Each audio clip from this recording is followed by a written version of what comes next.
5 seconds to go. The Textile Inquiry Committee says that we are getting much less cloth than we had even under a foreign government in the year 1938-39. Only one conclusion can be drawn from this statement of the Textile Inquiry Committee in its report. I have great respect for his intelligence, and I know that the meaning of the report will not have been lost on him. What I was saying was that Indo-Pakistan trade is very important. In the entire scheme of our import-export trade, that does not feature much. The market that we lose there is being taken by the foreigners, especially the USA and UK, and the market Pakistan loses in our country is being taken up to a great extent by these two countries. And if you see the line of trade, the fall in the Indo-Pakistan trade has given rise to our trade with one or other of the foreign countries with regard to certain commodities. Our import and export policy does not take initiative to see as to how the trade could be developed with Pakistan. I am aware of the political difficulties that are in the way of the ministry.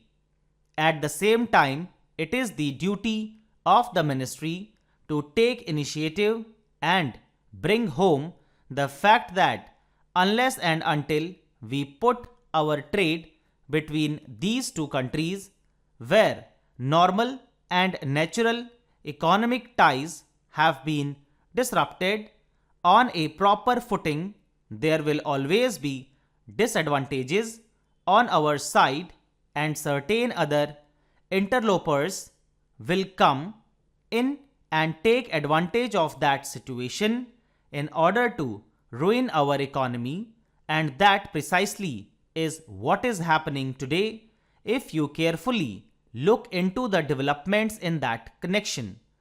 There is yet another problem of our relations with UK that calls for a separate treatment.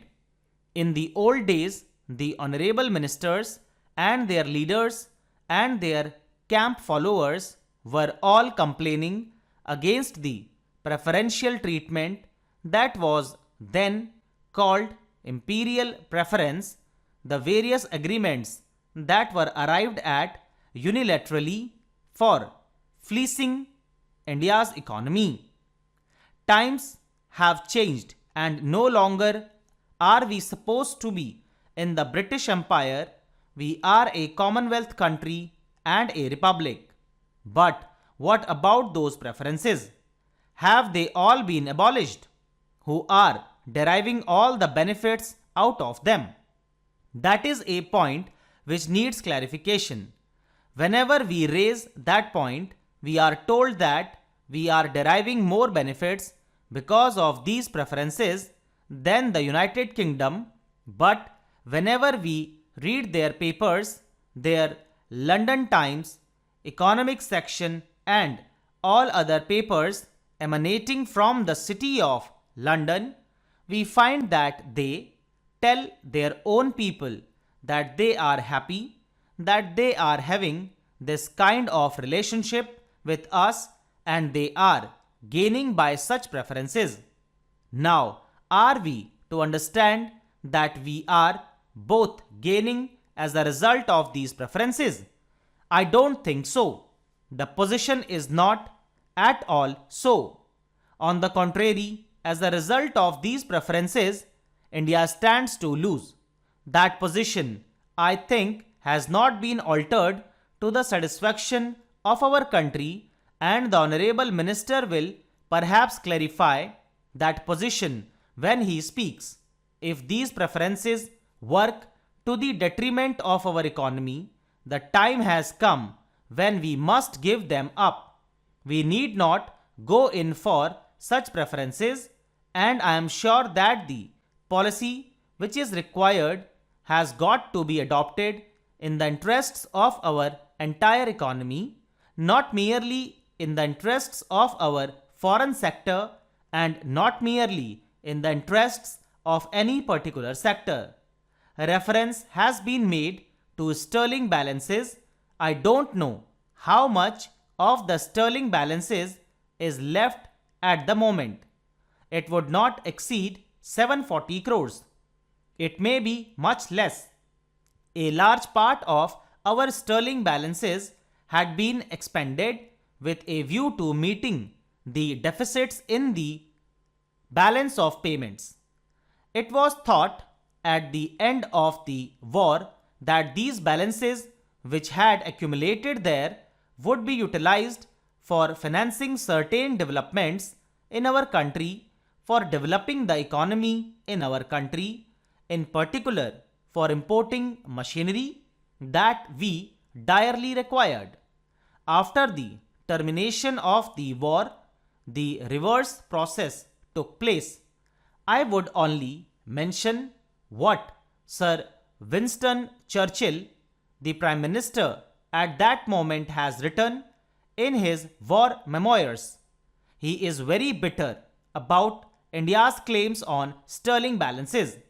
He says that he does not like at all that India should make demands on the sterling balances.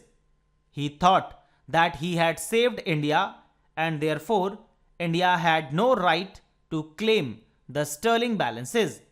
This is how he has written, although he does not use the same blunt words, but he makes it very clear. Here is the British Prime Minister who would not like a penny out of the sterling balances to be paid to India, but circumstances have compelled him to do so many things. Similarly, he has been forced to accept a position where sterling balances had to be paid under certain agreements in installments, and we all know that. But you see that large chunks of the sterling balances had been spent for meeting the deficit in the balance of trade. A much bigger amount has been spent for meeting the deficit in the balance of payments, including such items as pensions. You know, we have a tapering annuity out of which pensions are paid, and that money is paid from the sterling balances. Therefore, it is scandalous thing that these balances had been spent not for the development of the economy of our country, but for meeting certain liabilities which we might have just as well avoided, and liabilities which we should not even recognize. For instance, the liabilities with regard to pensions and all that. It is no use trying to explain the position in great details regarding the sterling balances in our country. Stop.